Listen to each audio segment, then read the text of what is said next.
আমি রুমে বিশ্রাম নিতে গিয়ে শুয়ে পড়লাম। হঠাৎ মনে হলো কেউ আমার পাশে শুয়ে আছে। চোখ খুলতেই দেখি শ্বশুর আমার পাশে শুয়ে আছেন। তাকে দেখে আমি হতবাক হয়ে গেলাম। শ্বশুর আবার ভুলে গেলেন যে আমি তার বউ নই, আমি তার ছেলের বউ। আমি তাড়াতাড়ি নিজেকে মুক্ত করে বললাম, আমি আম্মুজি নই। কিন্তু তিনি নিজের আবেগে মগ্ন ছিলেন। এত বয়সে এসে তার এই উত্তেজনা দেখে আমি হতবাক হয়ে গেলাম। তারপর তিনি আমার হাত ধরে টেনে নিলেন। তারপর শ্বশুর বললেন, আমি তোমার সৌন্দর্য দেখে মুগ্ধ হয়েছি। বুঝলাম তিনি ভুলে গেছেন তিনি কার সাথে আছেন। তারপর আমার সাথে যা হলো তা কখনো কল্পনায় করতে পারিনি। আমার নাম লায়লা। আমি অনেক সুন্দর দেখতে, শরীরের গঠন আর নাই বা বললাম। একটু স্বাস্থ্যবান হওয়ায় আমাকে নাকি আরো বেশি সুন্দর লাগে, এটা সবাই বলতো। আমার গল্পগুলো তোমরা শুনো, কিন্তু সাবস্ক্রাইব করো না। দয়া করে গল্পগুলো ভালো লাগলে ভিডিওটি লাইক, শেয়ার এবং চ্যানেলটি সাবস্ক্রাইব করো প্লিজ। আমার স্বামী বাইরে কাজ করতেন এবং বাড়ি ফিরে বিশ্রাম নিতেন। গত কয়েকদিন ধরে গৃহস্থালির কাজের চাপে আমি খুব ক্লান্ত ছিলাম। আমরা নববিবাহিত আর আমার স্বামী সদ্য চাকরি পেয়েছেন। তিনি আমাকে তার সাথে বাইরে থাকার জন্য নিয়ে যেতে চেয়েছিলেন, কিন্তু বিয়ের খরচের কারণে আমি তাকে বলেছিলাম স্থায়ী হওয়ার পরে যেন আমাকে নিয়ে যায়। আমার স্বামী কাজে চলে যাওয়ায় আমাদের পরিবারও তাকে ছেড়ে চলে যেতে হয়েছিল। শ্বশুরবাড়ির সবাই অন্য শহরে থাকতেন। এই বাড়িটি আমার স্বামীর নামে ছিল এবং আমাদের বিয়ের পর আমরা এটি কিনেছিলাম। বিয়ের এক সপ্তাহ পরে শ্বশুর শাশুড়ি আমাদের বাড়ি ছেড়ে চলে যান। আজ আমার স্বামী বাইরে আর আমি একা। তিনি তার বাবা মাকে আমাদের বাড়িতে রেখেছিলেন যাতে তারা আমার সাথে থাকতে পারে। ক্লান্ত হয়ে রেল স্টেশন থেকে ফিরে আমি রুমে বিশ্রাম নিতে গিয়ে শুয়ে পড়লাম। হঠাৎ মনে হলো কেউ আমার পাশে শুয়ে আছে। আমার আতঙ্কে চোখ খুলতেই দেখি শ্বশুর আমার পাশে শুয়ে আছেন। তাকে দেখে আমি হতবাক হয়ে গেলাম। তার উপস্থিতি আমার কাছে অদ্ভুত মনে হলো, কিন্তু তিনি স্বাভাবিকভাবেই বললেন, সুমনা, তুমি খুব ক্লান্ত, আরামে ঘুমাও। আমি তাড়াতাড়ি বললাম, বাবা, আমি সুমনা নই, আমি লয়লা, আপনার ছেলে রিপনের বউ। তাড়াতাড়ি দরজার কাছে গিয়ে আওয়াজ করতে লাগলাম। শ্বশুরবাড়িতে শ্বশুরের এভাবে আসাটা খুব অদ্ভুত লাগছিল। হঠাৎ আমার শাশুড়ি ঘরে ঢুকে জানতে চাইলেন, তোমার শ্বশুর এখানে কি করছেন? তারপর বিব্রত হয়ে বললেন, তোমার শ্বশুর স্মৃতিভ্রংশে ভুগছেন, তাই হয়তো ভুল করে এখানে এসেছেন। আমি তখনই স্বস্তি পেলাম। শ্বশুরের ভুল বোঝার কারণে এই ঘটনা ঘটেছে, যা আমার কাছে ভয়ানক ছিল। এটি অন্যায় ছিল, কিন্তু আমার শ্বশুর স্মৃতিভ্রষ্টতার কারণে ভুল করে আমার রুমে এসেছিলেন। আমি দরজা বন্ধ করিনি, কারণ আমরা দুজনেই এই বাড়িতে একা থাকতাম। আমি আবার শুয়ে পড়লাম, কিন্তু ঘুমাতে পারছিলাম না। আমার স্বামী এখন বাইরে থাকে, তাই আমাকে শ্বশুর শাশুড়ির সাথে থাকতে হয়। প্রায় 2-3 মাস ধরে আমি একাই ছিলাম। সদ্য বিবাহিত হওয়ায় স্বামীর ইচ্ছা মেনে নেওয়া ছাড়া আর কোনো উপায় ছিল না। আমার স্বামীর পরিবার আমাদের বাড়িতে এলো। আমার শ্বশুর স্মৃতিভ্রষ্ট ছিলেন, যা আমাকে চিন্তিত করেছিল। এতদিন আমি জানতাম না, কিন্তু এখন বুঝতে পারলাম তার সাথে থাকা কঠিন হবে। বিয়ের পর পুরো 1 সপ্তাহ শ্বশুর শাশুড়ি আমাদের বাড়িতে ছিলেন। সেই সময় শ্বশুরের অসুস্থতার কোনো লক্ষণ দেখিনি, কিন্তু স্বামী চলে যাওয়ার পর তার স্মৃতিভ্রষ্টতা প্রকাশ পেল। এ অবস্থায় তার যত্ন নেওয়া কঠিন হবে। সারা রাত এভাবে ভাবতে ভাবতে সকালে রান্নাঘরে গেলাম নাস্তা করতে। তখনই শ্বশুর এসে হাত জোট করে দাঁড়ালেন। আমি চিন্তিত হয়ে বললাম, কি ব্যাপার বাবা, এভাবে হাত জোট করে দাঁড়িয়ে আছেন কেন? শ্বশুর বললেন, রাতে আমি ভুলে গিয়েছিলাম কোনটা আমার রুম আর কোনটা আমার বউয়ের। খুবই লজ্জিত। আমি যদি জানতাম এমনটা হতো না। ভবিষ্যতে যদি ভুল করি ক্ষমা করবেন। আমি বললাম, বাবা, আপনি আমার বর। যা হয়েছে ভুলে যান। এরপর তাকে বাইরে পাঠিয়ে চা নিয়ে আসলাম। আমারও খারাপ লাগছিল, কিন্তু শ্বশুরকে বিব্রত দেখে বুঝলাম আমারও ভুল ছিল। আমরা সবাই মিলে নাস্তা করলাম। তবে আমি আমার স্বামীকে খুব মিস করছিলাম। তিনি প্রতি কয়েক ঘন্টা পর পর ফোন করতেন। শাশুড়িও আমাকে খুব ভালোবাসতেন। আমাদের দিনগুলো ভালোই যাচ্ছিল। শ্বশুর শাশুড়ির আচরণে আমি অনেক হাসতাম। এটা একটা মজার ঘটনা ছিল। যখন আমার স্বামী ফোন করলেন, আমি বললাম, শ্বশুর শাশুড়ির সাথে থাকায় আমি একাকিত্ব অনুভব করছি না। তিনি বললেন, এজন্যই তাদের এখানে রেখে গেছেন। একদিন বিকেল 5টা, গরমের দিনে আবহাওয়া ভালো ছিল। আমি কিছুটা বাতাস নিতে বারান্দায় গেলাম। দোলনায় বসে মোবাইল ব্যবহার করছিলাম। হঠাৎ শ্বশুর এসে বললেন, তোমার হাত অনেক সুন্দর, তুমি অনেক সুন্দর, তোমাকে আগের মতোই সুন্দর লাগছে। এটা শুনে আমি লজ্জা পেলাম এবং উঠতে চাইলাম। তিনি আমার হাত ধরে টেনে নিলেন। আমি রেগে বললাম, বাবা, আপনি কি করছেন? তিনি হেসে বললেন, লায়লা, আমি তোমার সাথে রোমান্স করব না? তোমার সৌন্দর্য দেখে মুগ্ধ হয়েছি। বুঝলাম তিনি ভুলে গেছেন তিনি কার সাথে আছেন। শ্বশুর আবার ভুলে গেলেন যে আমি তার বউ নই, আমি তার ছেলের বউ। আমি তাড়াতাড়ি নিজেকে মুক্ত করে বললাম, আমি আম্মুজি নই। কিন্তু তিনি নিজের আবেগে মগ্ন ছিলেন। এত বয়সে এসে তার এই উত্তেজনা দেখে আমি হতবাক হয়ে গেলাম। এই সময় মা ঠান্ডা হাওয়া খেতে খেতে বারান্দায় এসে জিজ্ঞেস করলেন, কি ব্যাপার, কোনো সমস্যা আছে? আমি উত্তর দেওয়ার আগেই মা শ্বশুরের হাত ধরে তাকে ছাদ থেকে নামিয়ে নিলেন। তিনি বললেন, শ্বশুরের দিনে কয়েকবার এমন খিঁচুনি হয়। পরের দিন রিপন ফোন করল। আমি তাকে বিষয়টি বলতে চাইলাম, কিন্তু মা এসে বললেন, তুমি তোমার বাবার কর্মকাণ্ডের কথা বলো। শ্বশুর জানতেন যে আমার স্বামী প্রতিদিন সন্ধ্যা 4টায় ফোন করে। শ্বশুর মোবাইল নিয়ে আসলেন এবং রিপনের সাথে কথা বলার সময় তাকে কথোপকথনে জড়িয়ে ফেললেন। অনেকক্ষণ পর যখন শ্বশুর ফিরলেন, তখন আমি রিপনের সাথে কথা বলার সুযোগ পেলাম না। মা বললেন, কেন কল কেটে দিল? এরপর বললেন, রিপনের একটি গুরুত্বপূর্ণ মিটিং আছে, রাতে ফোন করবে, তখন কথা বলো। সারা রাত অপেক্ষা করেও রিপনের কল পেলাম না। আমার শাশুড়ি পাশে বসে টিভি দেখছিলেন। তিনি বললেন, বৌমা, তোমার বাবার কাজের সঙ্গে রিপন এর কোনো সম্পর্ক নেই। দয়া করে তাকে এ বিষয়ে কিছু বলো না, নইলে সে টেনশনে পড়ে যাবে। আমি সময় মতো ওষুধ দিচ্ছি, তোমার বাবা তাড়াতাড়ি সুস্থ হয়ে উঠবে। আমি বিভ্রান্ত হয়ে মায়ের দিকে তাকালাম। তিনি বললেন, আমরা অনেক বছর ধরে বড় ছেলে ও পুত্রবধূর সঙ্গে থাকছিলাম। ওরা আমাদের খুব কষ্ট দিত, তাই রিপন যখন আমাদের এখানে থাকতে বলল, আমরা খুশি হলাম। তোমার বাবা সিডি থেকে পরে গুরুতর চোট পেয়েছিলেন। এরপর থেকে আমাদের বড় ছেলে ও মেয়ের জামাই আমাদের বাড়ি থেকে বের করে দিতে চেয়েছিল। রিপন আমাদের তার বাড়িতে রাখার সিদ্ধান্ত নিয়েছে এবং তোমার বাবার ওষুধের খরচ বহন করছে। জামাই, তুমি একদম অন্যরকম। তোমার বাবার ওষুধের খরচ বহন করছে এবং এখন সে এখানে এসে আমাদের সাহায্য করেছে। এখানে বসবাস করে আমি স্বস্তি পাচ্ছি। আগে ভয় ছিল যে রিপন তার ইচ্ছামতো বিয়ে করে বর পুত্রবধূর মতো কাউকে নিয়ে আসবে, কিন্তু তোমার সঙ্গে থেকে এখন স্বস্তি পাই। ছেলেটাও ভালো আর মেয়ের ভালো, তাই রিপনকে কিছু বলবেন না, যেন চিন্তিত না হয়। তোমার বাবার অবস্থা আগের থেকে ভালো, কিন্তু রিপন তার বাবা মায়ের প্রতি খুব সদয়। তিনি আমাদের সমস্যার সমাধানের জন্য আমাদেরকে তার বাড়িতে নিয়ে এসেছেন। যদি বলো তোমার বাবার খিঁচুনি আছে, রিপন কষ্ট পাবে এবং হয়রানি করবে। আমাদের সে ছাড়া আর কোনো সাপোর্ট নেই। আমরা ছোট ছেলের বাড়ি থেকে বের হলে কোথায় যাব? শ্বশুর শাশুড়িকে এই বৃদ্ধ বয়সে কোথায় নিয়ে যাব? মায়ের কথা শুনে মন ভেঙে যায়। বড় ছেলে ও পুত্রবধূর অবহেলার কারণে শ্বশুর শাশুড়ি তাদের বাড়ি ছেড়ে চলে এলেন। আমি শ্বশুর শাশুড়ির কষ্ট বুঝি, কারণ আমার বাবা মাও চলে গেছেন।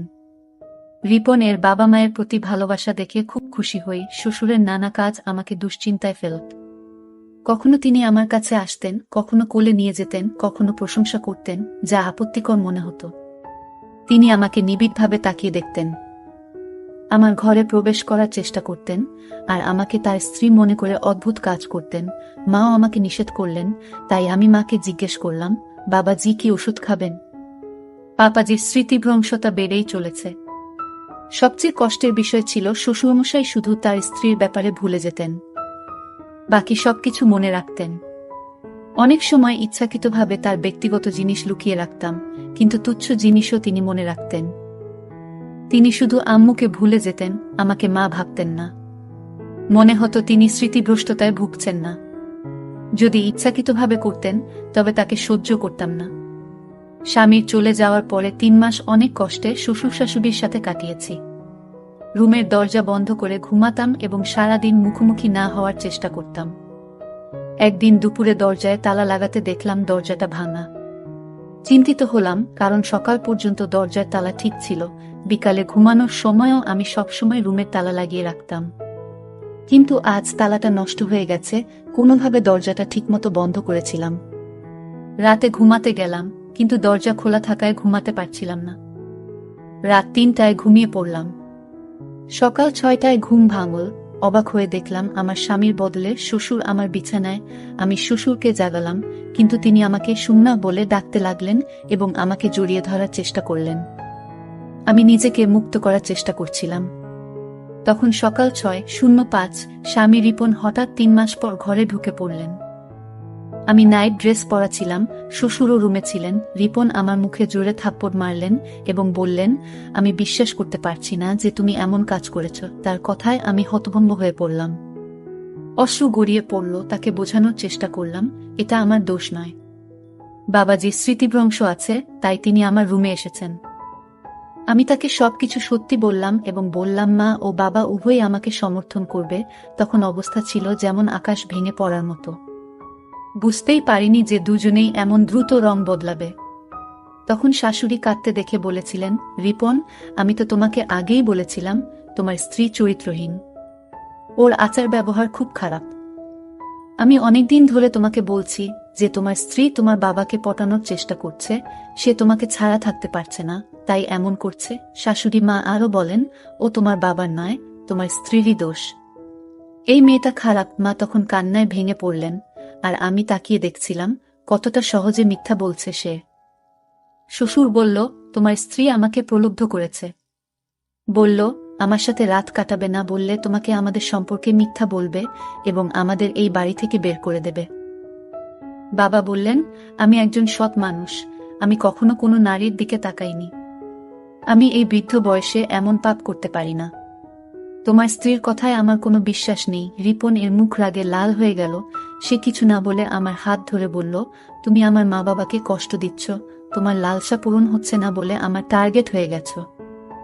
গত 2 মাস ধরে আম্মু আমাকে প্রতিদিন ফোন করে তোমার কিছু ছবিও পাঠিয়েছে, কিন্তু আমি আম্মুর কথা বিশ্বাস করিনি। আমার বিশ্বাস ভেঙে দিয়েছ।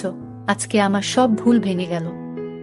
মা বারবার বলার পরেও আমি যদি না আসতাম তাহলে কিছুই জানতাম না। আমি স্বামীর পায়ে ধরে বললাম, তুমি জানো তোমার বাবা স্মৃতিভ্রষ্টতায় ভুগছেন। তিনি সকালে এক শূন্যতা থেকে আমার রুমে আসেন, আমাকে মা মনে করেন। আজও তেমন কিছু হয়েছে। আমি জানি না মা তোমাকে কি বলেছে, কিন্তু বিশ্বাস করো, আমি চরিত্রহীন নই। তোমার বাবাকে আমি নিজের বাবার মতো দেখি, তার সাথে খারাপ কিছু করব কেন? রিপন বলল, আর কিছু শুনতে চাই না। সব শেষ। আমি বললাম, ভগবানের দোহাই, এসব বলো না, আমার সংসার ভেঙে যাবে।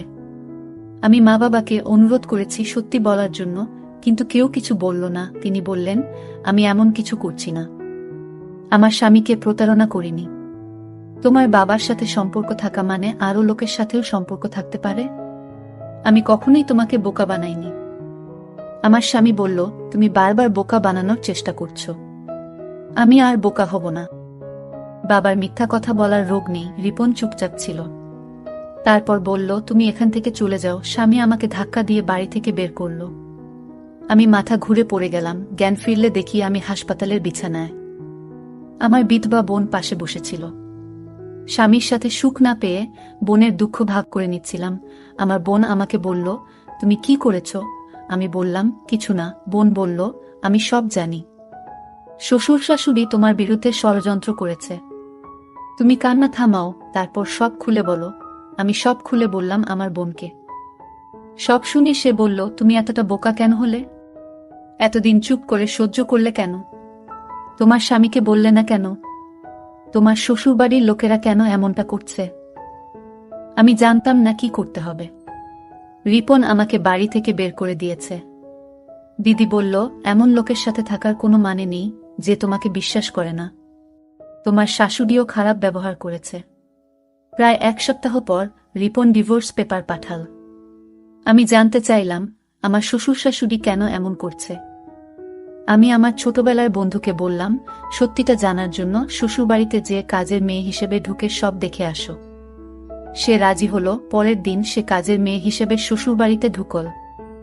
আমার শাশুড়ি তখন একা ছিল এবং তাকে সাহায্য করার জন্য কাউকে খুঁজছিল। বন্ধুটি বলল, সে সব কাজ করবে। কাজের মেয়েটি আমার শ্বশুরবাড়িতে ঢুকে সবার আস্থা অর্জন করে এবং ঘরের সব খবর রাখতে শুরু করল। সে জানতে পারল যে আমার স্বামী এখন আর বাইরে কাজ করেন না, বরং একই শহরে আছেন। 2 শূন্য দিন কেটে গেল। আর আমার বন্ধুর সব শোনার পর শ্বশুরবাড়ির সব কথাবার্তা আমাকে জানাল। আমি বুঝতে পারলাম আমার সঙ্গে খারাপ আচরণের কারণ হলো আমার স্বামীর বড় ভাইয়ের বউয়ের কঠোর স্বভাব। শাশুড়ি বললেন বড় ছেলের স্ত্রী খুব খারাপ এবং লোভী ছিল, আর আমার শ্বশুর শাশুড়ির উপর অনেক অত্যাচার করেছে। শ্বশুর মশাই অনেক কিছু জানলেও তার ছেলে কিছু বলেনি। আমার স্বামী ছিল আলাদা। তিনি শহরে থাকতেন এবং নিজের উপার্জিত অর্থে আলাদা বাড়ি কিনেছিলেন। পরে বাইরে কাজ করতে গিয়েছিলেন। শ্বশুর মশাই যখন বুঝলেন যে ছোট ছেলে অনেক উন্নতি করেছে, তখন শ্বশুরবাড়ির লোকজনকে বললেন, কোনোভাবে আমার ছোট ছেলের বাড়িতে ঢুকে তার বউকে বের করে দাও, আর তারপর আমাদের সেখানে নিয়ে যাও।